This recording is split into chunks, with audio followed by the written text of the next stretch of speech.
Hello there, this is Ofori, and you're welcome to today's edition of Hashtag The African Dream.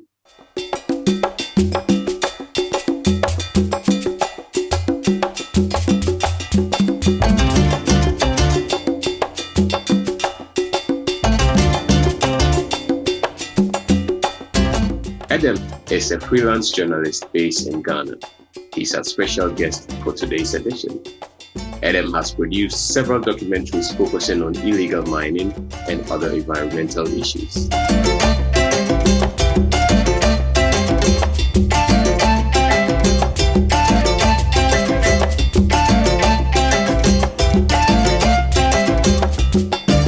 The award-winning journalist was the first to receive the African Fact-Checking Award in Kenya when the award was held in 2014 as its maiden edition was launched that year.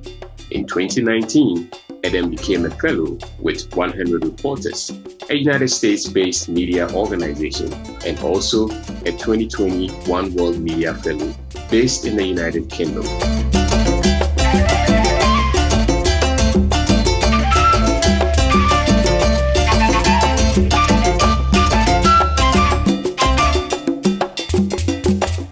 Edem wants to use journalism and documentary filmmaking to cause societal and environmental changes. He's joining us today from his home country of Ghana for the African Dream. Thank you for joining us, Edem. Thank you. How are you doing today?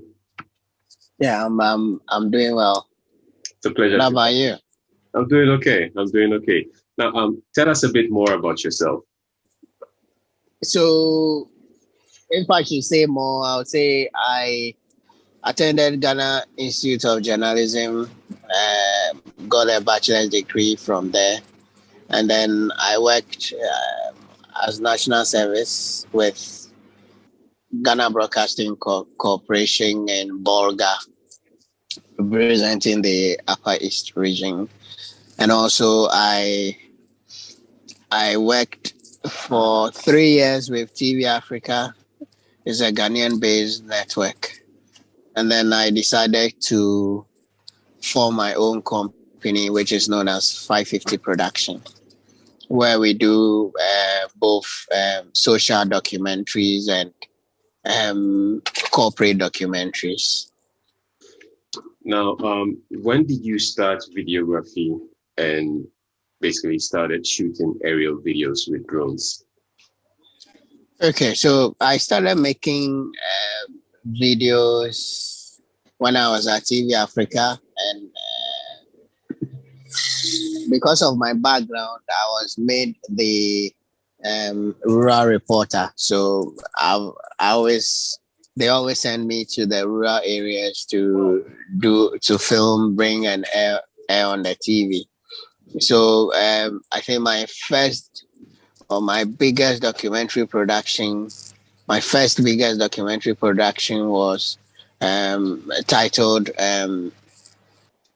HIV/AIDS Cure, Healers or Killers, where I investigated malams, juju men, pastors, and herbalists who claim they have the cure for HIV.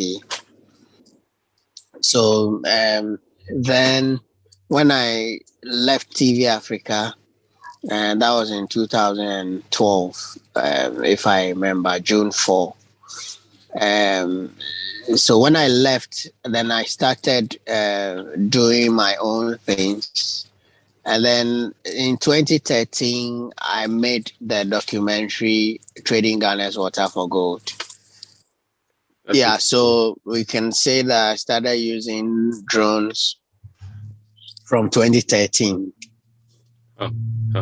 Now, based on your experience having started back then to today, do you have any tips for videographers, drone photographers or videographers who are starting out and who are working mostly in the hinterland areas, since that is where you mostly end up doing your shootings and documentaries? Well, in Ghana, I think most of the freelancers are not able to do a lot by themselves because mostly it is an issue of funding as to how you get to the field and all that. But I think with determination and with hard work and the will to showcase the country, you should be able to put up something anytime you travel. So what I do is, if a corporate organization hires me, I I try to persuade them not to give me a car. So I use my own car. So the travel day, for instance, I'll be able to use that day to do something on the way. Oh, yeah. So because then the corporate organization will be paying for the vehicle and buying fuel. So you'll be able to do something without necessarily using your own money. Yeah, so well, maybe the best take home is don't miss an opportunity. Once you are on the field, you should do something. Now, I like how you allude to the fact that use what you have to get what you want. Like, take advantage of whatever little opportunity you have to, live your passion and pursue your dreams. And that is a good tip. It's a good advice to put out there, especially for those who are so filled with passion but do not know where to start or how to start. Use Yeah. what you have, take advantage of the opportunities that come your way, and make the most of it. Because once you have the passion, it is enough fuel to optimize your opportunities. That's a good thing, and we appreciate that. Now, earlier on, you mentioned trading water for gold, which is a documentary that you showed that first aired on Ghanaian television in January 2014. We're going to share a few snippets from that documentary with our audience, and with your permission, of course, introduced the video. Thank you. Well, trading Ghana's water for gold was done by myself and another journalist called Gifty Andoapia, and we had a camera guy called Nicholas Atado. So what happened was we were looking at how people or illegal miners were polluting some of the rivers back then. And we also thought that most of the stories that were airing on Galamsey on the local television stations were not focusing enough on water pollution. They were only focusing on how some of the illegal miners are dying in the pits, how some of them are they dig the holes and leave them, abandon them, and when rain falls, it gathers in it, people fall in them and they die. So those were the stories that were coming, and also a little bit of how they were also destroying some forest or the green cover. So we decided to do this so that we will tell the whole country and anybody that wants to know, or anybody that is concerned, that there is a much bigger problem of water pollution than the galamseyers dying in the pit. Because once you have decided to mine illegally, if you die in the pit, it shouldn't be the state's worry. But when there is no water, the water that the Ghana Water Company treats is from the rivers, and these rivers are being polluted. And these are rivers that supply water to millions of Ghanaians. So it's more than just one person dying in a pit. So that is why we went into that to investigate or to film how these guys work, and even where they get some of the tools or the machines they use from. Yeah, so we started from the Swame magazine.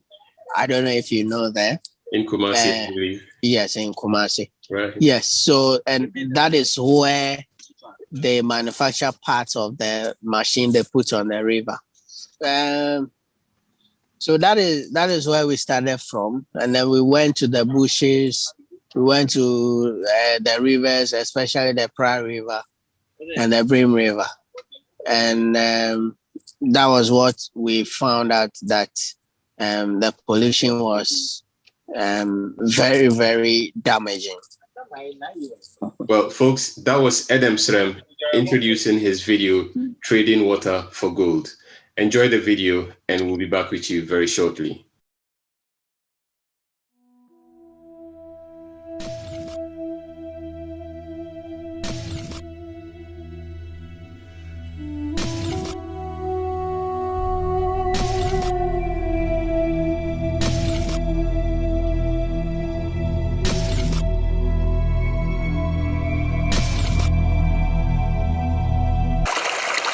Water is life. Water is about 70% of the average human body weight. About 90% of a cell is made of water, an incredible resource given man and other life forms by nature. 16 countries in Africa do not have water bodies. Ghana has it in abundance.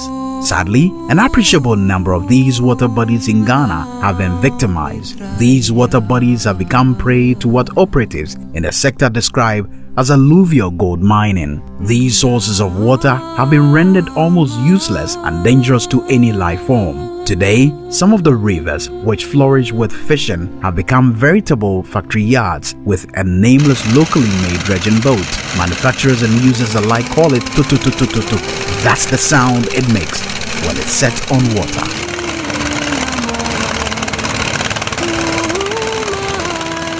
This is the vessel used by the alluvial gold miners on the river bodies. Bob Marley's words, "In abundance of water, the fool is thirsty," would not be far-fetched from Ghanaians as the rivers die slowly at the hands of these miners. Life or Wealth, Trading Ghana's Water for Gold, exposes the scary realities of alluvial gold mining in Ghana and discusses the thoughts and beliefs of the active players.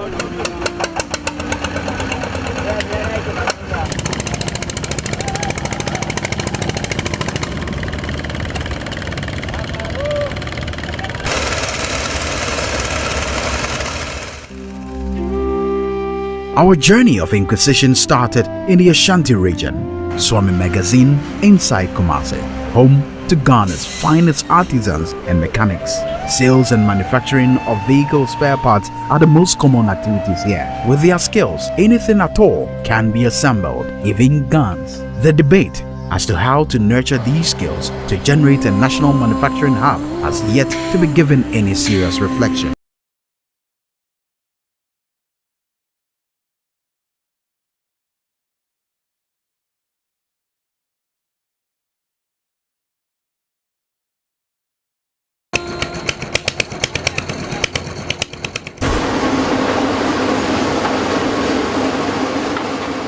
Individual artisans manufacture different parts of the water destroyer. The shaft, which does the work underwater, is manufactured right here under high heat from the melting metals in this furnace. He is popularly known as Alhaji. He tells us how the machine works. A tree so a tree not clay, a fin so esa a yam, you go to the film. A very fast. Fast, but no, I so yes, say yes, so yes, I'm machine. When I so the way. We learned that business is on the low side because security agencies have been on the heels of their major customers, the Galamsey operators. The modus operandi is that different people manufacture various parts of the dredging machine. They are then sold to others who assemble and sell to Galamseyers. Our search for sellers and buyers was tough. The trade is shrouded in secrecy. A boat costs between 8,000 Ghana cedis to 10,000 Ghana cedis. The tutututu is assembled using wood, metals, water hose, empty tanks, and a Chinese-made engine, Chanfan, which powers the vessel to move and pump the gravels up from under the river, bringing up the gold.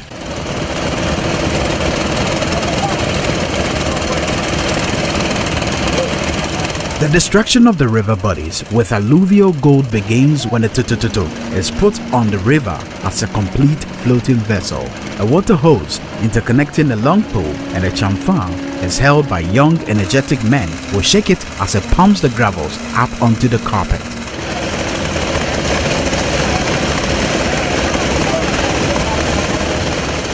The gravels, along with chemicals such as mercury, cyanide and lead used to wash the gold, are washed back into the river, producing too much silt for the easy flow and polluting of the water.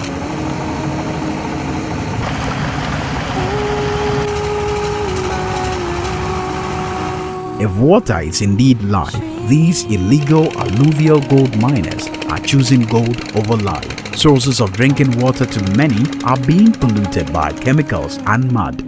The river Ofin and Brim flow into the Pra River. The extent of destruction caused to these water bodies by the Galamsey activities is mind-boggling and seem everlasting.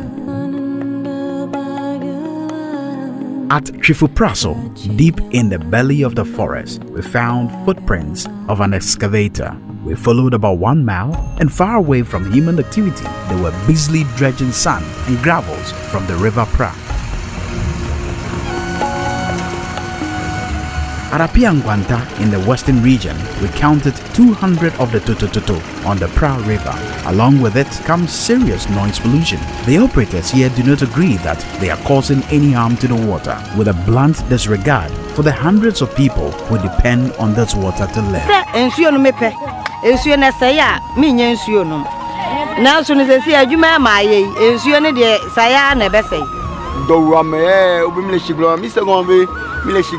And you dimila a shemole. It are no military blan, Miss Agom. Oh, let a check back blaming.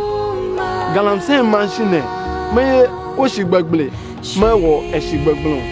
Gabo buy an oja dogomala, Uno complaining to Mercury chemical one, Lea Ganti, Gaka, Uno Nukuntum be Mercury, Mano, Yakono, and Olenula, and I be Grace of Lula, I'm a some vigilant of it. I'm a summer.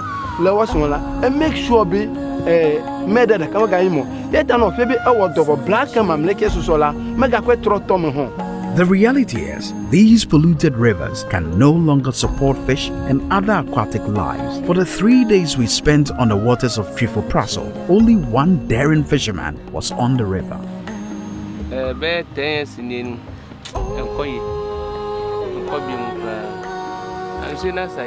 But the first in one sense, you know, Nanda Holiday, or Oka Ubenya Bipa, or Moonway, but you know, baby, I'm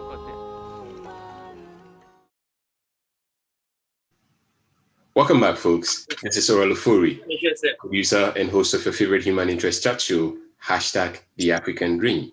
The video you have been watching is produced by Edem Srem. He is a freelance environmental journalist, and he joins us today from his home country of Ghana. Edem, before we started the video, you mentioned something, Galamsey. Break it down very briefly for those who are watching. Okay. Don't know what it is. Very briefly. Right. So Galamsey is known as gather and sell. Like that is the main term, but it's been corrupted to mean or to be known as Galamsey. And this is where illegal miners go into the bushes where there is gold, and they sometimes use heavy machinery like excavators, bulldozers, and others to mine. There are some also that use the normal basic tools like pickers and shovels to also mine. Then there is a new one that they call the machine PPPP. It's a gold detector. So you just hold it, you move it through the earth, and once there's gold there, it will beep. And when it beeps, you dig around, you see gold. So these are forms of illegal mining, or what is called Galamsey. Water for Gold shot 2014, early January. Tell us how relevant that video still is today and what has changed. Okay, one reason why we did the video also was we were looking at creating an impactful video, a forever living video, that anytime anybody watches it, the person will remember that, okay, this story was told once and nobody paid attention. So the relevance is that the rivers that we worked on are still polluted today, if not more than before. And a lot more of the rivers have been added. So aside the Pra and the Brim, we have River Tano that's polluted, River Cobra is polluted, and most of the major rivers. Even now, there are illegal activities going on the Black Water. So it is a documentary that will forever remain in the minds or the hearts of people that might have watched it, to know that some two journalists from Ghana did this story. No, the government didn't pay attention. Other NGOs didn't pay attention, and the media didn't pay attention. So when we produced the documentary, and we went to some of the media houses to show, they were thinking that once we have interviews and big guys in the documentary, it means that we have made money out of the documentary. So they were telling us that unless we pay before they air. So it was a few ones that showed.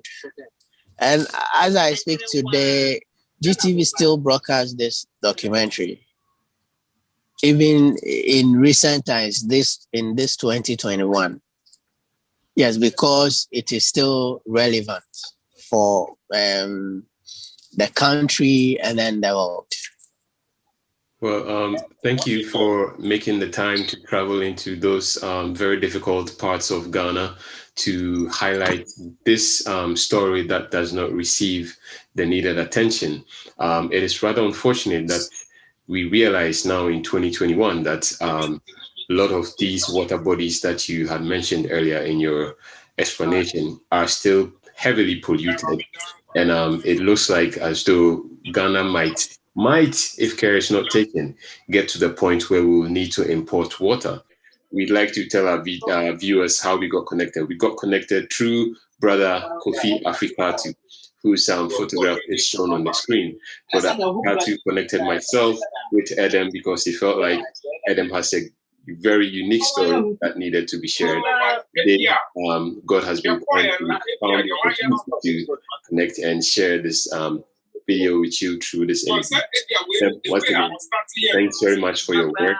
Before we leave you, though, tell us, what is the way forward? What would you like to see to save the situation? Well, for me, what I want to see is more action taken by those in power, those in authority, because mostly it is the people in government that support the people on the grounds. So, for instance, if a police arrest them, they make a call and they are released. So it means that there are some powerful guys in government, whichever government it might be, could be, it was NDC, it's now NPP, it can even be CPP or any other political party. So what I want to tell Ghanaians or the world is that the rivers are not for this generation. It's for generations and generations and generations that are yet to come. So what happens if we pollute all the rivers and the generations that come after us do not have water to use for house chores, to drink, and to even do irrigation? So the people, I feel, must fight for the restoration of these rivers. The gold will be taken just in a second and the pollution lives forever. So you make the money, but the end results will be devastating for all of us. So if let's say, if Ghanaians, if our population is say 35 million people, and we have about 1% in government. We shouldn't, the rest of the 99% should not allow the 1% to control us or to destroy the future for us. So that's what I have for them. Thank you very much for sharing with us, Mr. Srem. Folks, if you want to connect with him, his address is on the screen, and we encourage you to do that. Those who want to support his work, feel free to do that. This work is a heavy work. It's a very difficult one, and any sort of support or assistance that could be pumped into it to help tell such amazing stories like we have just heard him talk about will be highly appreciated. We give you all the blessings, and we wish you all the best in your work henceforth. Thank you for joining us, sir. Thank you. Thank you. All righty.